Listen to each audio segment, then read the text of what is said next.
Good evening, coaches. Thank you for joining us to talk a little bit more with our team here about how to kind of best serve and best schedule the right exposure for high academic student athletes in the softball recruiting process. Before we dive in, I want to give a quick overview of the agenda for the evening. First, we're going to do some quick introductions just from who you're going to hear from on this webinar. We're going to talk about and kind of frame up the discussion about what high academic recruiting means when we talk about it, and also a bit about what is different for student athletes going through this particular process. Then we're going to get into the meat of the content, which is scheduling the right exposure for those student athletes and kind of how Headfirst can help partner to do that with you guys as traveling high school coaches. And then we're going to dedicate as much time as possible to the live Q&A. So I will say, if you have any questions that come up over the course of the webinar this evening, you can find that questions tab over in the GoToWebinar toolbar. Type it right in there, press send. I'll be collecting them and either responding over the course of the webinar or holding on to those to phrase out to either Matt or myself during that Q&A as well. So first up, some introductions to our team. Matt? Max, thank you so much, and thank you guys for coming on tonight. As Max said, this is going to be a lot about you, so feel free to jump in with some questions. We'll be sure to answer them. We got a great group of travel coaches on with us tonight. My name is Matt Sternberg. I am the Director of Business Development for the Honor Roll Camps here. I grew up outside of Boston, came down to D.C. a while back, and have been with Headfirst for over 5 years. I was with Headfirst when we launched the softball product over 5 years ago, and it's been amazing to see what we've been able to do with the help of you guys, and certainly be able to guide thousands of families through this process. But again, this is really about the partnership between Headfirst and our travel coaches. Thank you, Max.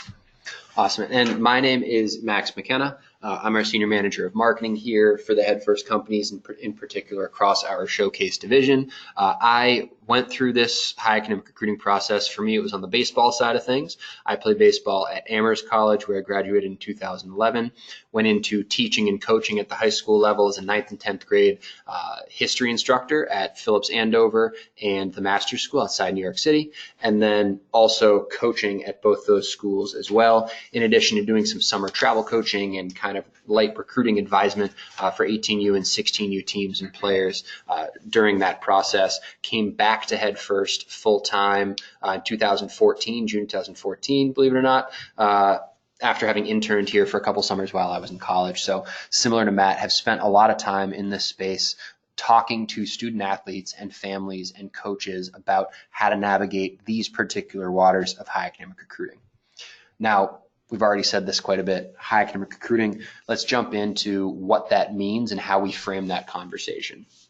For us, we define high academic recruiting as pursuing the side-by-side goals of playing softball at the highest level possible in college, while also pursuing academics and academic fit at the highest possible level as well. Now, each one of these are very difficult goals. Playing softball in college, very hard to do. Getting into some of these great schools that you'll see logos of in just a second, also very difficult. Some very, very competitive schools. What we say to parents and to student athletes is that, for better or for worse, this process of high academic recruiting, trying to put these two goals side by side, is not twice as hard. It's exponentially more difficult for these families because they are taking this academic fit that is the college search process, and they are raising it to the athletics exponent difficulty by trying to maximize both of these outcomes at the next level. Now, that being said, this process is worth it, and we try to put parents and players' minds at ease about that, because going through this process more thoughtfully, engaging with it more thoroughly and fully, is ultimately going to set these players up and these student athletes up for a better holistic college experience by being proactive in their search, being the drivers in their own recruiting process and their own college search process, and that's ultimately going to help set them up for better outcomes wherever that is. Yeah, and what we found is that there's not just one set of schools, right? I think a lot of people will think, oh, well, it's just the Ivy League schools, or it's just this subset of schools. There's a nice variety based upon a number of different factors. So you can see here from the bullet points, right? You're going to have some of your bigger Division I schools, to your Ivy League schools, to your smaller D1s, to your really, really small Division III schools. Now, high academics can be in all of them. They just look very, very different. So one of our goals is to work with student athletes and their families at camp to be able to say, all right, well, it's not just about the name of the school, but it's about where is the school, right? Is it in the middle of the city, like an NYU or a GW where I went, or is it in the middle of the woods there where Max went to school at Amherst? Is it a really, really big school? Is it a small school? Is it a school in a warm weather city versus a cold weather city? So there's things along those lines that, are really important to understand, that it's not just one subset. It is that variety, which we're going to show you there on the next slide. So as you can see, some of these great logos, we had over 80 different programs represented in our 2019 camps. And what you're going to find is all these schools are really, really strong. They're just very, very different. We're proud to partner with these schools and say that these are, schools that have done very, very well at our events. But you're going to have bigger schools on there like UVA and the ACC versus a school like Harvard versus a school like Emory, and then even smaller schools like an Oberlin College, for example. So all of those, again, fit in a subset, I guess you could call it, but are very, very different. And that's what Head First really has to offer in the variety scale. Absolutely. I think that these all these different logos represent college experiences that are drastically different based on where they are, the size of the school, what level of softball they play, what their area of academic focus is, all these different things. But what does tie this list together and the list of schools at our camps together is that they all offer incredible academic experiences at the college level. Yeah, and the chance to put academics first, and I think which is important and goes directly to our message as well as the partners that we have on this webinar, and so on. So the next topic that we're going to get into is scheduling the quote-unquote right exposure, which can look very, very different. So here, what we find is certain student athletes, they're going to need a different type of exposure than the majority of other kids that are out there. And so what we like to do is really specialize in those opportunities to be able to provide those kids with the right tools, because they look very, very different than that majority of 80 or 85% of your typical travel ball team. Yes, and the first bullet point here is the recruiting exposure opportunities for the girls that are targeting these types of programs. They need to offer efficiency for student athletes. Going to some large-scale format tournaments are great softball experiences. They're wonderful team experiences. Are they giving efficiency to these student athletes, though, that are targeting the Emorys, the Princetons, the Harvards, the Amherst, the Williams of the world, to gain that right guaranteed exposure? One thing that we believe is it's great to get kind of mass scattershot exposure, but we believe in being targeted and being efficient.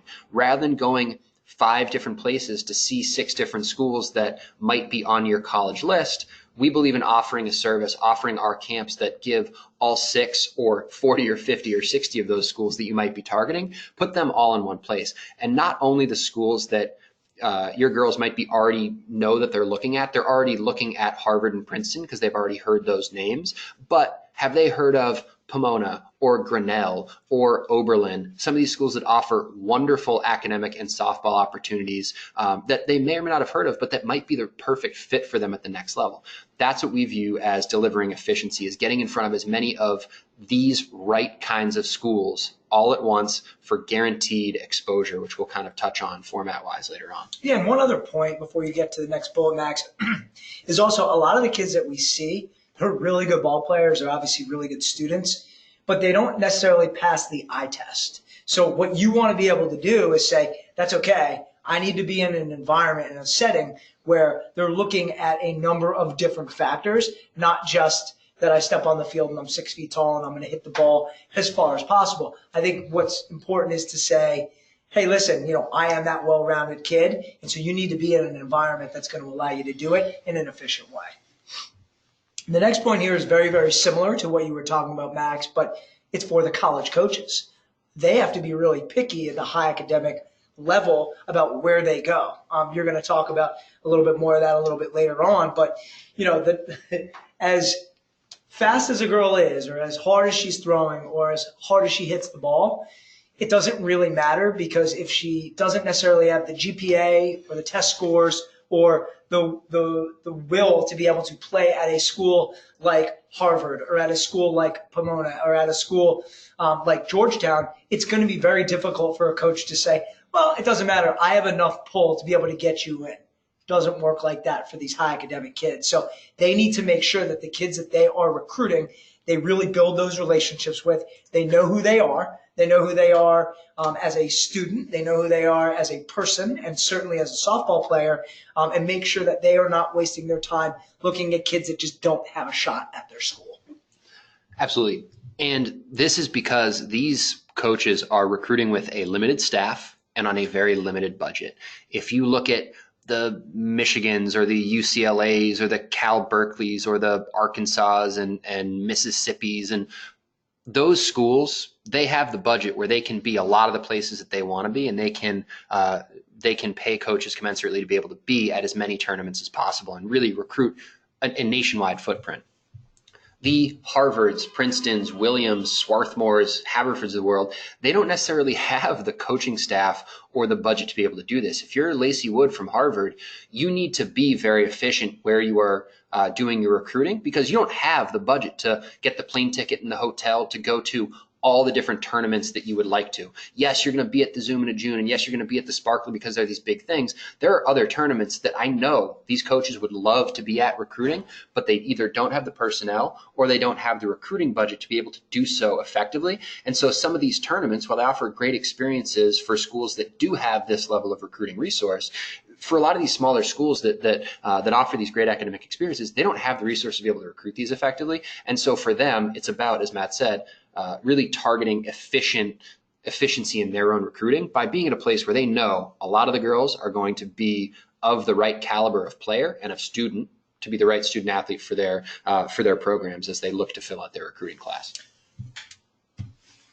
And the last point here, which I touched on a little bit in the efficiency for the college coaches, but these programs, they need to make sure that they are getting all the necessary information on who these kids are, and they're able to follow through on that. And so at these bigger tournaments, like you said, yes, they will be there. We think it's really important for them, for kids to be at these, for the coaches to be at these, but they also have to see a lot of kids in a short amount of time. And so they're the ones that are rushing around to the different fields to be able to see them. You may get one at bat, two at bats, whatever it is. At a camp like ours, they know exactly who they're seeing. They're going to get their GPA, their test scores, additional information on them, along with all their objective measurements, along with more about who they are as a person, which we feel is really, really important for these high academic schools to be able to see them and to ultimately get recruited to play at their schools. Absolutely. And I think that the part that I would double down on here is high academic student athletes need more specialized and more complete coverage in their exposure, because same as Lacey Wood from Harvard doesn't have the recruiting resources to be everywhere all at once, or the personnel to be recruiting all across the country all at once. And believe me, they are busting their tail trying to do it. They were recruiting this past weekend out in California with a handful of coaches, but they don't have the coverage to be everywhere. But they also have pretty limited slots in terms of how many student athletes they can bring in. And so they need to be very efficient in that as well. They need to get to know girls really, really well before they commit to them, because they don't have 8, 9, 10, 11 slots in each of their recruiting classes. They have 4 or 5, and they need to make those 4 or 5 really count. And if one of their girls who they recruit, who they put a chip on to get through admissions, if she ends up transferring, it can really damage their recruiting and their program for a couple of years, because they don't have the volume of recruiting to be able to move forward with that, because they are so competitive. So getting to know these girls really completely and fully on the field, so that they're very comfortable with their level of play and that it projects to contribute to their individual program, but also getting to know them as a person, as a student athlete who is going to be a fit for the school as a whole is just absolutely crucial and requires a bit more in-depth kind of personalized greeting and knowledge as they move through the process. Now, that being said, we've kind of said that scheduling high academic exposure for the right right girls in your program is really important and is necessary. It's also very difficult as a travel coach to be able to do for a number of reasons. From it's tough to find and evaluate and assess the right opportunities that are going to really deliver value to your players who fit this model, but also it's not for everybody in your program. Matt? Yeah, so to that point, what we find is that unless it's a very specific type of team, which there's not all that many, it's going to be a small group, maybe, 3, 4, 5 kids per team on an 18U that aren't committed, certainly a 16, 14U teams there that are going to benefit from this. So you can't just say, all right, well, no problem. We're going to take our entire 16U team to the Harvard camp, or we're going to take our entire 16U team to an honor roll camp.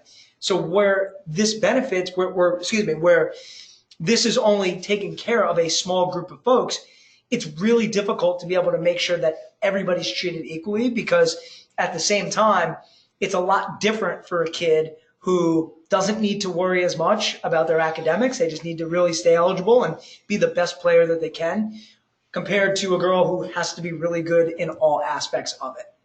Absolutely. And the way that we phrase this as high academic recruiting is this is not the way that the majority of girls are going through this process. Every player and every parent, yes, they're concerned about the academic outcomes, but the types of schools that we're talking about is, quite honestly, it's the minority in softball recruiting. It is not the vast majority of girls who are going through and targeting these types of schools. So when we assess with the travel program, is this the right fit for some girls in your program or for your program? Where we start is, what are their grades and what do they look like? And also, very importantly, what are the schools that they're targeting? And that's a really key piece to deliver that efficiency that we spoke to.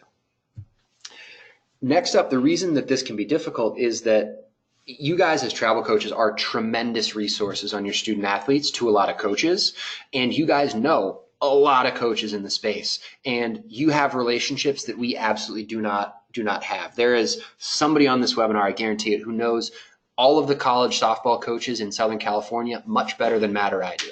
But our network is a specialized network of college coach relationships that isn't limited by geography. It's limited by this kind of upper tier of academic schools. It includes Haverford and Harvard and Pomona and Stanford and schools all across the country that offer a really wonderful experience. And so it's a little bit different looking network of college coach relationships than a lot of travel coaches that we partner with have. And so I think that it's a great way to extend this network for your players, to enable you as a travel coach to continue being a great resource for all the girls in your program, especially for the girls in your program who fit these types of schools that we're talking about that might be really far away from the level of softball you played or where you've sent girls in the past, or that are, certainly in your backyard. We can help you scale that network to be a resource for girls who are looking to play in the Northeast, to Southern California, to the Mid-Atlantic, to the Pacific Northwest, and everywhere in between.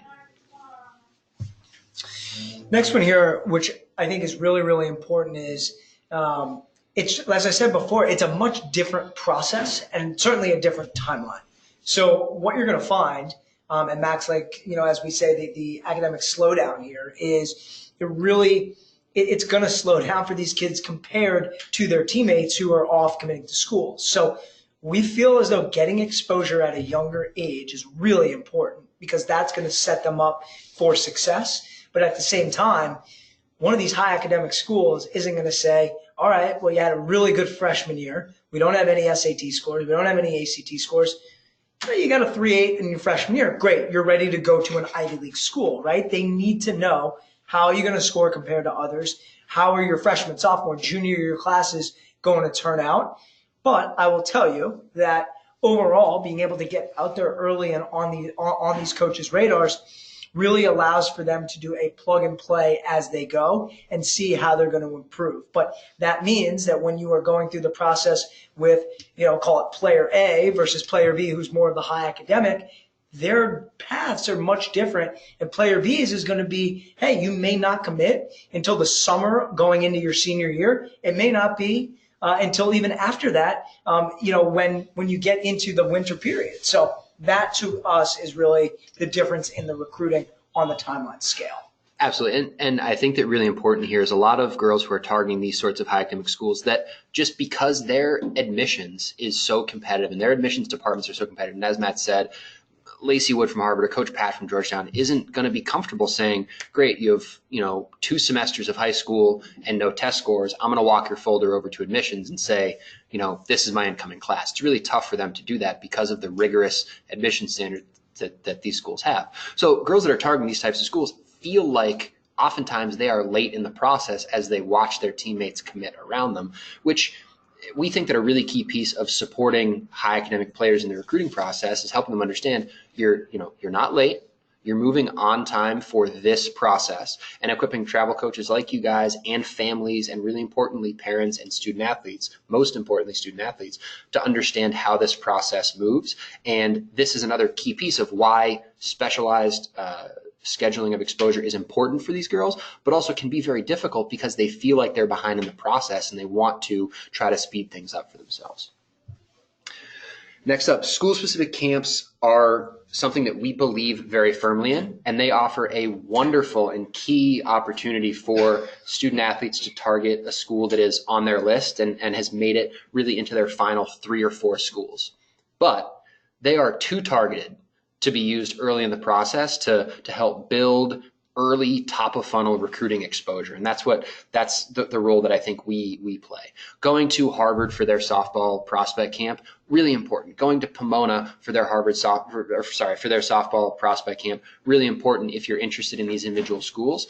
But going to Harvard and Princeton and Emory and Grinnell and Pomona, it's a lot of flights, it's a lot of hotel rooms, it's a lot of money paying out of pocket for these parents. So you need more efficiency in this process, as we mentioned, as you're at the top of the funnel. And so being able to target a lot of schools that look pretty similar, but get guaranteed exposure in front of them really early on can be very difficult if you're targeted through these school-specific camps rather than at something like an honor roll camp that offers mass exposure, but still targeted. We kind of try to operate on that line between those two things. Key targeted exposure, efficiency in the process, but also as much exposure to the right schools as possible. Yeah, and I think a lot of kids, especially the younger ones, you're going to have some dream schools, which you should. And I think a lot of kids come into camp and be like, well, I only want to go to UVA or Georgetown or, one of these bigger Division I schools. Well, it's tough enough to get into that school. It's another thing to get in as well as play softball at those schools. So it's important to go to a camp like Head First where you're going to see, yes, those 2, but also 48 or 50 others that are really high academic, and it opens you up to new opportunities with these types of schools that maybe a school camp's not going to be able to get done because there's going to be a limited number that are there. Next up, so we've talked about how this is important. Now, how can Head First and how can Honor Roll kind of help you guys as travel coaches help gain and really target this exposure for the players for whom this would be a good fit? So what is Head First? We think about Head First as a platform that delivers results in recruiting at the right schools for your players. Really key for that is delivering results, which we'll talk about, and kind of the track record there. And also this idea of the right schools. It's not just going anywhere. It's going to the right school that offers the right experience for your student athletes at the next level. We believe that we do this through these 3 bullet points that you see below. Right coaches and unparalleled access to those coaches while you're at camp.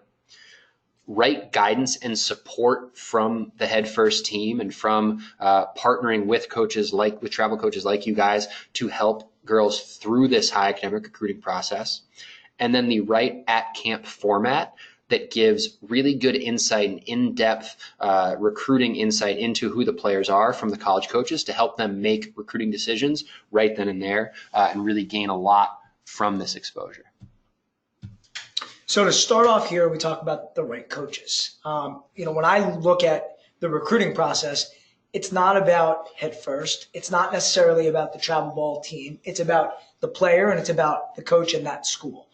So what we're trying to do is to say, let's simplify this as much as possible and let's get not just a nice group of schools, but the right coaches and put them in the environment to be able to actually succeed. So what we do is we have direct engagement and interaction between the kids and the college coaches throughout the 2 days. And we feel by doing that, by having those coaches on the field, on the other side of the chain link, in each dugout, behind home plate, with a screen in front of them, writing up pitching evals. They're able to really, really interact with the kids to be able to have that face-to-face engagement, be able to speak with them for 5-10 minutes, see them in game action, and be able to interact with them in the dugout. And I think that's what's really important for these high academic schools. I don't know if our event would necessarily work for, a lot of other schools, but for the ones that we really focus on, the high academics, this is the right engagement that we've seen be really, really successful. Absolutely. I think another key piece of this is one that Matt touched on earlier, which is the right coaches and the right schools and the right exposure to them, the right access is more than just the 2 or 3 schools that these girls have stars in their eyes for. It's more than just Harvard and Princeton. It's, okay, Harvard and Princeton might be the dream school and great if you get there, but guess what? There are 40 girls going to the Ivy League each year, tops. That's it. If you're one of those 40, awesome, congratulations. But to us, right coaches and right schools also means what are the schools across all levels of softball, different levels of academics, different areas of academic focus, different size, different geography. What are the schools that look like those dream schools as well? So you can really use this as a discovery platform to learn about the schools that are on your list and learn more about those coaches, but also really extend that list and say, oh, I'd never heard of Grinnell, but when I met that coaching staff, I just absolutely loved them, and I researched the school, and it turns out it's a perfect fit. So for us, these lookalike schools also play a really, really key role in determining what it means to get the right exposure to the right coaches. Next up, we have right guidance. One thing that I talk with parents and players a lot about is we believe that Headfirst is a showcase platform that helps deliver recruiting results. It is more than just the 2-day at-camp experience, though. It is the guidance and the support that we give on the front end before camp ever starts to make sure that girls are, 1, ready to talk to college coaches, 2, ready for the actual camp programming to max out their objective measurements, for example. What does it mean? What does batted ball velocity off of a tee mean? Why is it important? How do I maximize it so that I look my best on paper in front of coaches before I even meet them? Or 20-yard dash or home-to-home time. What are the component parts that can help me set myself apart at my dream school during some of these other pieces of camp formatting as well, which Matt will touch on in a second. And it's about equipping girls before camp, before they ever show up there. They have to have done work to make those 2 days pay the most in their recruiting process. And our curriculum is built to really do that. It's built to help them set the table in their process to say, what are the emails I need to send before I get to camp? What are the conversations I need to have? How do I talk to a coach at camp? How am I most and best equipped to really take advantage of this 2-day experience? It also, for us, right guidance and right support means how are we equipping them during those 2 days to tackle this unique opportunity that they have in front of them as well? Are they best equipped to go up and talk to Lacey Wood from Harvard and look her in the eye and give her a firm handshake and say, hey, Coach Lacey, I'm really excited. I love Harvard Square, and I'm moving to Cambridge, whether I get there or not. How are they approaching those at-camp conversations? And then also, are they at their physical best right then? We're not the ones who are preparing them to be there from the on-field development standpoint. That's with their travel coaches. That's with you guys. But what we say is, how can we put you in your best position to highlight all of the hard work that you've put in with your coaches to be your best at that moment? What is the physical and mental preparation we can give you in the 20, 30 minutes, hour and a half before you step foot on the field with 70 college coaches watching you, so that when that first ball comes your way or when that first pitch comes your way, you are at your absolute best and you are highlighting all of the hard work and on-field development that you've already done on your own and with your travel program. We believe that all of this is a piece of the showcase experience, and that's what we refer to as right guidance. How are you at your best when the lights come on and when the college coaches are watching? Yeah, and one more point before we get to the next one there is we also do a really nice job of helping parents being able to show up to camp prepared and ready to go. I think there's a number of different sets of types of parents, I should say, as I'm sure you guys understand. And what we do is really try to inform them what's the best thing that they can do before camp, at camp, after camp to support their daughter. And it's very, very similar, I'm sure, to what you guys are doing, which is nice to hear from a different avenue. So the last point here is the right format. So an event is only as good as how it's set up and how you're going to be able to, put these girls out there to be exposed in the right way. So what we think, and the most effective way to be recruited is really get that 360-degree view of what they're all about. Because at these high academic schools, they really need to know, as we keep saying, there's more than just one thing of how fast you're going to pitch. Or how hard are you going to hit the ball. So Head First really does give you the opportunity to dive in, because you may not be the fastest, but when you get into games, that's where you shine. So what we do is we have a couple things here. So we're going to have a video service that we work with. I've been doing that for the past couple of years. So every play, every at-bat, every pitch is going to be on verified game footage from 2 different angles and given to the coaches at no charge. So it's a nice way for coaches to be able to review back what they saw at camp, and then kids, of course, can purchase that as well. Face-to-face engagement. To me, that's the number one thing that our camp really offers. It's really, really important in a time where there's not a lot of time for a kid to be able to get out in front of a coach and to be face-to-face. As Max was saying, be able to go up to the coach at Denison, or be able to go up to the coach at UVA, or be able to go up to the coach at NYU and say, hey, Coach James, I'm really interested in going to school at NYU. I have a friend that goes there. I have a sibling that goes there, things like that. Those are really important, and you're going to get that throughout the 2 days. Academic info. We touched on that a little bit earlier, but the fact that coaches are going to know your academic transcripts, your records given to them by Head First, really, really important, so they know, okay, this kid has the ability to play at my school, which is really, really key. Live gameplay. Kids are going to be able to play over the course of the 2 days, 3 games, along with a college coach-led practice. They're also, and I'm going to skip down here, we'll have a skills showcase. So they're going to go through an offensive and a defensive workout. They're going to go through a showcase, so they're going to be able to show off their skills in front of those 50 college coaches, all lights on them. That provides the ability to show individual work, show your speed, show your power, but then also how are you in the games, and then how do you interact on the field with a coach.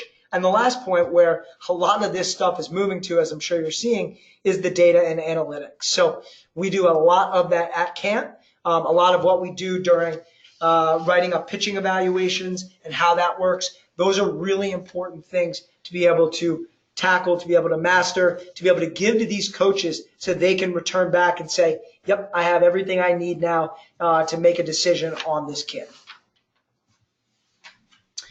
So the next one is all about results. We're really proud to be able to play a small role with you guys in helping place these kids at the schools that are at our events. So last year, by looking at the rosters, the 2019 rosters, we had close to 200 kids that came from our events, as a small piece to go to these schools. And what you're going to find is that variety of schools. So you're going to have a kid that was on the inaugural Duke team, and then you're going to have kids that are playing at a school like Emory or Amherst or Case Western. So very, very different, but it really gives that variety. And at the end of the day, it shows that through the hard work that you're doing, placing them in this situation, helping getting them prepared, the platform that we can give them with everything we just talked about, we can get these kids to these high academic schools, which that's what this is about.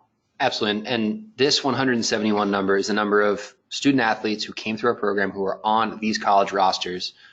This was last season. Right. This number is going to continue to grow, and we've seen commitments this year from our camps from this summer, from last summer. And so we're really excited to keep this number in mind and really watch it continue to grow as a testament to the hard work that our alumni, that our girls are putting in on the field and in the classroom to really access their next dream, with us being a platform or a small stepping stone along the way as they do that.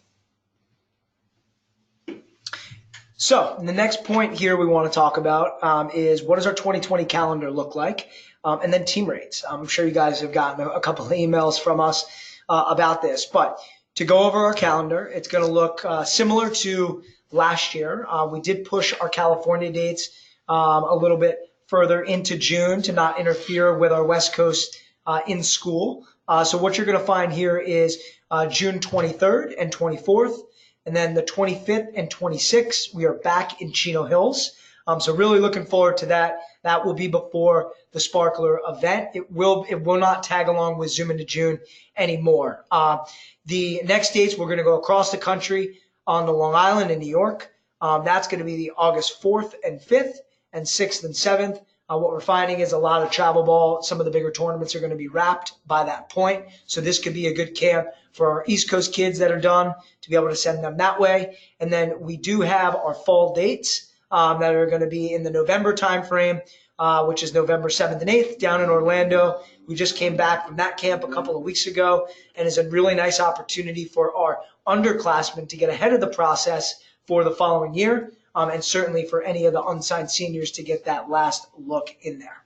Yeah, and I think that one key thing that when we think about dates is we think a lot about the travel ball schedule and travel ball tournaments that we know are really important touchstones for your programs and for student athletes, and also, quite frankly, for our college coach partners as well, which is why we've been in these two places that we have been and really around these times. As Matt mentioned, in California, we've gone kind of back and forth between the early mid-June and the late mid-June. This year, we're hoping to kind of capture a lot of coaches who are on their way to the Sparkler. They only have to get one flight out west if they're coming from the Northeast, and then, kind of bounce around to some of those big things. And then, as Matt mentioned, hoping that at the back end here, our camps in Long Island are largely after a lot of the travel ball is wrapped. Again, we're not in the business of saying, hey, these girls should be coming to an honor roll camp instead of being in a tournament. Tournaments are really important experiences and really important for travel programs. We want to work with you guys and with this schedule to find the right opportunities at the right times for the right student athletes. And one other point here is you're going to find, at least on the summer camps there in June and August, those are during the week. So we don't want to interfere with your weekend tournaments. We actually want to be in partnership with you guys, because a lot of these tournaments that people are going to go to on the front and back end, these coaches are going to be at as well. And so for them to be able to be seen in two different types of settings is really, really important. Which is why we're doing it. So that's why we want your help. We want to help you and really form a partnership, which does lead me to our next, kind of bottom paragraph here about our team rates. So like I said, I'm sure you've gotten a couple of emails from us, but we are offering really, really good team rate options this year. We actually have some brand new, call it, buckets that we're working with. So just to go quickly over it, if you're interested in building this in to your schedule and say, you know what, we're going to bring, a group of our kids out to the event. We're not going to schedule a tournament during, one of these sessions or two of these sessions. And we're going to take, 6 kids from the 16U and 6 kids from the 14U and be able to come out and make this a team event. Then we're able to offer really, really good deals there, as well as some different perks to be able to benefit you as a program. And then we're going to have our other bucket, which is just a referral for the kids that want to take advantage of it. Certainly a code can be used. It would just be a little bit smaller of a deal, but both here to try to make it as cost effective and efficient as possible. So that way we can get more kids out, because we want that number of 171 to continue to go up. It went up from 2 years ago. It's going to go up again next year. But with the help of you guys, this is exactly what we can do to get these kids placed in the right schools. Now, I'd love to turn over really the rest of the time we have, about 20 minutes or so, to the live Q&A. So as a reminder, to send us a question, you can find that questions tab in the GoToWebinar toolbar, type right in there and press send. I know a bunch of you have found it already. We will be answering as many of these questions as possible over the next 15 minutes or so. If we don't have a chance to get to your question, or if you have a personalized follow-up, certainly do not see this as your only time to get it answered. We will answer as many as we can. But if you have anything that remains after, you see there on the screen our contact information, Matt's direct contact information for anything that comes up, whether it's about team rates or scheduling, or the opportunities that we can offer to the right girls in your program. First question that I'm gonna phrase out, and Matt, I'm gonna take a lick at this one and then maybe pass off to you. We mentioned kind of this pre-camp support and guidance for student athletes. What specifically is the pre-camp preparation? And we think about this in a couple different buckets. What it largely amounts to is open door question policy, a really key thing. If players have questions about anything before camp, always feel free. But also, we proactively and preemptively attack them, so to speak, with things to help them prepare. Webinars, emails, a dedicated curriculum that takes them through, here's a 15-minute webinar course on how to start to set your coach list. Another one on how to talk to coaches before camp. What should that email look like? Who should you target with that email? At camp, how do I start a conversation face-to-face?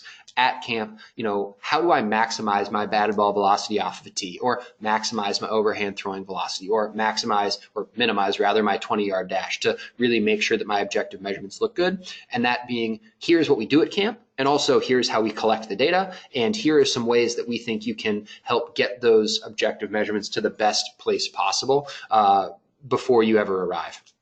And then also, at camp, how do you start those conversations? How do you find coaches? How are you best equipped to do that? And then after camp, how do you follow up with coaches as well? And so having an email template that you want to send out to college coaches who you were able to connect with while you're on site, or sending that handwritten thank you note. We equip players before camp with all the tools that we believe they need to be successful before camp in their recruiting, before camp in their on-field preparation, at camp in their recruiting and their direct engagement and interfacing with college coaches, as well as their on-field performance, and then also after camp as well. Yeah, and Max and his team do a really nice job of getting folks the right information and get it in a way where it's not just a 7-paragraph email that nobody wants to read. It's engaging. It gets the kids engaged. We hope that it's going to get you guys engaged, and certainly the parents to help prep their kids. But at camp, I think it's really important that the majority of events that we see and that we go to are run by the college coaches, or maybe one person is trying to manage everything. We actually bring out a team of red shirts to be able to go out there and up the games, make the teams, interact with parents, more importantly, interact with the kids, take care of the college coaches. That allows for the coaches to do what they do best, which is to go on the field, interact with the kids. And I think, where our red shirts are either current or former Division I or Division III high academic softball players or former coaches, that allows for the kids to feel really, really comfortable. So those are a couple of things of the before, during, and after where we have the resources to be able to help the kids, help the parents, and if need be, certainly try to help you guys. Absolutely. Next question came in, which is a great one, kind of specific to this recruiting process, which is what kind of scholarship financial aid is available for Ivy League schools specifically? And I would say I'm going to extend this to a lot of the high academic schools that we work with. In the Ivy League, they are precluded. They do not give any athletic scholarship money, and they do not give any academic merit scholarship money either. This is also true of a lot of NESCAC schools. A lot of these super high tier academic schools in the Northeast, what they have done is they've taken their large endowments and they've pushed all their chips and all their resources towards making really generous, need-blind financial aid decisions. So at a bunch of these schools, they make only need-based financial aid decisions or scholarship decisions. This has allowed them to be very generous, quite honestly, where there are rules in place at Princeton where if you make below X, you go for half price. If you make below Y, you go for free. And those numbers are higher than I think a lot of people would think that they are, which I think is really cool as they've pushed a lot of their resources to that. Now, the Division III schools that we work with also do not give athletic scholarship money. Some of them do give academic money, or they give merit-based money. And some of the Division I schools that we work with, you think certainly UVA, Duke, they have scholarship money to be able to push towards the softball program as well. For us, though, when we think about this process, financials is obviously a very important piece of this for families, but we believe that finding the holistic match at the next level is the most important thing, and financials is a piece of that. But we are not necessarily saying every girl at our camps should or will go to a place that gives them athletic softball money. We're saying, let's help you find the right fit for you. And then you can talk with that coach individually about what does my financial picture look like at your school as I work further down, and how does that look for my family, and does this work? The reason that so many schools, and especially these sort of high academic liberal arts schools, have pushed money towards need-based aid is that they don't want money to be the deciding factor. If you're deciding between if you're deciding between Harvard and Princeton, they made a decision years ago that said, we are going to make it so that you choose between these two schools, the one that is the best fit for you, not the one that you can afford the most. And that's why these schools have pushed so much towards this need-based aid, is to limit that factoring into the decision. Softball programs, along with the other athletic programs, help get you in the right position. So they will be able to give you the straight line answer for that, be able to say, here's who you need to connect with. Here are some things that other families have done, especially if they want you. I think that that is really important, where this can help the process be a lot easier, because the majority of kids that come to our events, that are out there playing in travel ball tournaments, or that are just in the country or in the world, don't have 80 grand a year or 70 grand a year to spend on education. So you look at the softball program, the baseball programs, basketball programs, whatever it is, and they're working to be able to say, how can we allocate money for kids that are, the right fit for the school, we know are hardworking, and that are going to be a benefit when they leave school. And that's typically going to be on the athletic side. So there's ways to be able to really work it where it's not like, hey, I have no shot at spending $65,000 a year on school. I don't want my kid to be in debt forever.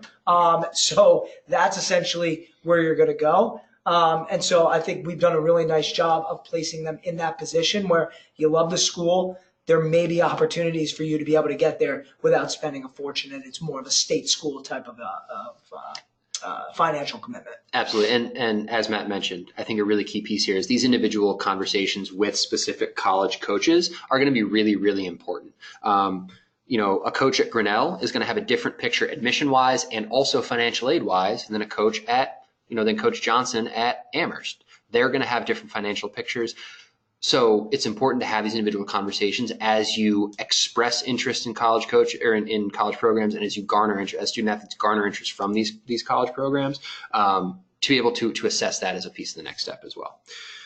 Next question, Matt, is one about repeat exposure and coming to camp a couple times. Is there a benefit to coming to an honor roll camp at different times of year in your recruiting process, or coming more than once? Sure. So I think it's going to be on an individual basis. Who are you? What are you looking to get out of it? So what we found is coming out as as an underclassman, as maybe a rising sophomore or even a rising freshman, to get that exposure at some of these bigger D1 schools. It's not going to be a one camp and you're done. Honestly, we'd be a great company if that was the case. If it was one shot to a high academic school and you're in, typically that's not the case. But what we found is people like the setup of our camp. So what we found is maybe you come out to a California event, then you play an entire summer, the month of June, the month of July, even the month of August, with your travel ball team, getting exposure in front of these schools again. And then you come back to maybe the New York camp in August or the fall camp in November to get another kind of cycle in there. So it really depends. I think it also depends is if you're a little bit older and you're interested and you have your top 3 schools and you got those maybe from Head First or whatever it is, you may not come back to us and you go to those individual 2 or 3 camps. So it's really going to be individualized. We've found, our retention is very high because people do like what they're going to get out of our event, and to see that many schools at once, as well as for coaches to see how have you improved and how have you improved in this setting. That's what's been really, really key, because that's what it's all about, is saying, great, you were here. Now 3 months later or 6 months later, you're here, and the next year you're way up here. I know we're on a webinar here and not video, but you can kind of understand what I'm saying. Absolutely. And I think that to double down on that piece, I tell parents and student athletes, and sometimes it upsets them or there's pushback, these coaches don't really care how you play in the 2 days at camp, except as a window into who you can play in 4, 5, 6 years in their program. So being able to show them development over time and show them multiple slices of who you are as a player, and allow them to track, here's who you are as, June after your sophomore year, here's who you are November during your junior year, and here's who you are June after your junior year. Giving them multiple snapshots enables them to say, okay, you've progressed from A to B, B to C. How do I take that information and project you even further in my own program? Who are you right now as a 15-year-old, and then who are you as an 18, 19, 20-year-old in my program, contributing to the program, to the culture, and to the on-field performance of my team. Giving them the chance to see multiple slots and multiple slices of you as a player certainly helps them do that, whether that's at multiple honor rolls or at a tournament here, an honor roll there, an individualized school camp somewhere else. All these different things just give them the tools to be able to do that. Matt, next question I'm going to ask is about timing. We get this question a lot directly from student athletes, as well as, quite frankly, from college coaches. Could you speak a little bit about the timing of when is the right time to bring a team or to have a student athlete recommend that they attend these camps and get this type of exposure to these sorts of high academic programs, and how it might look different on the high academic side than on kind of the general recruiting side? Yeah, what I like to do is I like to ask our alumni families that are one of those 171 or 200 girls, what was the best for you? What are things that you would have changed that would have made your life a little bit easier? And everybody says the same thing, that financially it would have been a little bit of an issue, but we wish we would have come a little bit earlier. And by earlier, it's either rising freshman or rising sophomore year. And the reason is being able to come out there, do it in a little bit of a less pressure-filled situation than you are if you're a rising junior or rising senior, and be able to understand what this is all about, start building some relationships, and then use that to get better at the sport, because that's what Head First really is all about. That would have been the ideal time. But if you're looking to get out there, you're rising sophomore, rising junior, rising senior, those would be the recommended times to be able to do it. Again, depending on what type of schools that you're looking. Bigger D1s, you got to come out early. If you're looking at the smaller D3s, you have the luxury of really waiting and seeing those coaches at your best. But it's going to be a personal preference based upon really what works best for you. Absolutely. And the two questions that I ask parents when they ask me this is, are you ready to showcase? Are you as a player ready to showcase right now? Because that's a really important first step. Is the player ready to perform at that level with those lights on? And then also, what sort of programs, as Matt said, are you targeting? Are you looking at the Division IIIs of the world? And that timeline will move a little bit later, certainly, than the Dukes of the world. Still a great academic institution, but competing at the ACC level, they have a different recruiting timeline than, say, the NESCAC schools or Grinnell or the SCIAC. So keeping the timelines of the schools you are targeting in mind as well. And even one thing that I've seen is, in talking with some friends coaching in the Ivy League, is their process, they want to try to move their process up a little bit. And so in January, you'll see them start to make some of the offers to current juniors. So the class of 2021 has probably started to get some offers from the Ivy League for girls that they are really, really comfortable about on the academic side and who already have test scores, because those programs want to, Harvard was in the regionals last year. They want to be able to compete with Oklahoma. They shared the field with Oklahoma, and they played a tough couple games against them. They got beat, but that is the level that they're trying to compete at. And so they want to compete for the right types of girls in their programs against girls who are also, being recruited by Michigan, Stanford, Cal, UCLA, these types of bigger programs that are going to move earlier as well. Matt, next person that I'll pause it over to you and then probably tag in at the end is, we've kind of talked about showcase exposure versus tournament exposure. What's the relative role of these things that you see specifically in high academic recruiting? How do tournaments function in the recruiting process? How does our showcase function? What are some key differences between those two things? Yeah, to me, if you want to play softball in college, travel ball is key. That is a really, really big part. I don't typically see kids go off to play, at any of these schools unless they're doing that. But to me, I think the purpose for the high academic kids is very, very different. I think that travel ball keeps you competitive. It's a lot of fun. You're being able to play against different types of kids and how you're going to stack up against them. You're still able to see a lot of schools. It's just very, very different than going to an individual camp where all the schools there are in the same breed of high academics. You're able to get a lot of reps. You're able to slow the process down a little bit, and you're able to actually interact with them for a long period of time. So that to me is the biggest difference between the travel ball as well, versus a head first camp, speaking from experience. But I think it's really, really important to be able to get out there and be at your best, which travel ball allows you to do. So by the time you come to an event like Head First, you're competing at a very, very high level, because as smart as you are, if you're not good on the field, you can't play college softball. And I think that's what's really important. Absolutely crucial is to, continuing to develop. And that's why we look to travel coaches to send us the girls who are looking at these types of schools, are the right fits for our program, and are ready to showcase at their best, because that on-field development is so, so crucially important. The other thing that I would add about tournaments is they're built with a different end goal in mind, right? It's team play. What's important is the team outcome. And that's really, really important. Coaches want to and have to see girls play in the context when the outcome of the game matters. When you get to Head First honor roll camps, one thing you'll notice is all the scoreboards are turned off. We're not keeping score, and the outcomes of the games do not matter. That is not the role that we play. We do not care about the final outcomes of the game.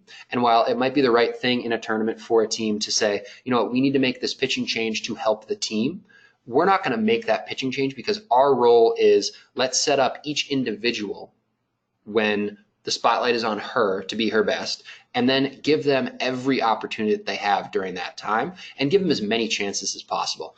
One anecdote, one of our colleagues who went on and played softball at Georgetown under Coach Pat went to a big, large-scale tournament.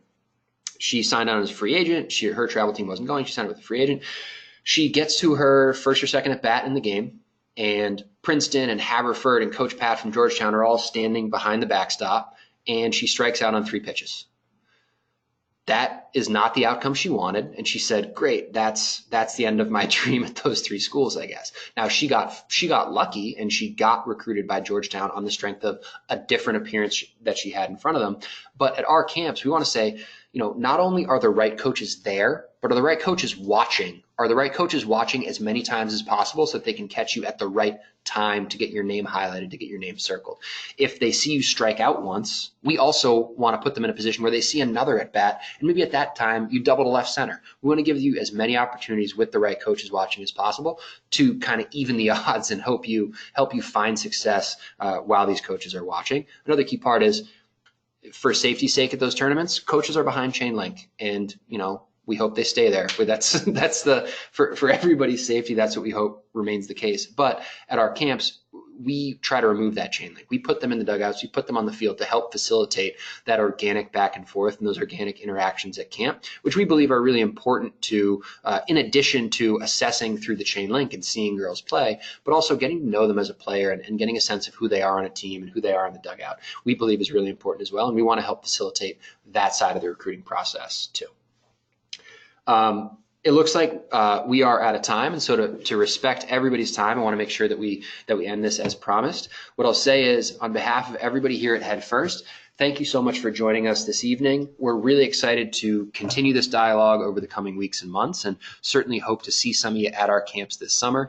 If you have any questions at all, or if any follow-ups from this evening, always feel free to reach out to us directly or reach out to Matt directly to get your questions answered, talk about team rates, talk about schedule, whatever the case may be. Thank you so much for joining us this evening, and we look forward to talking again in the future.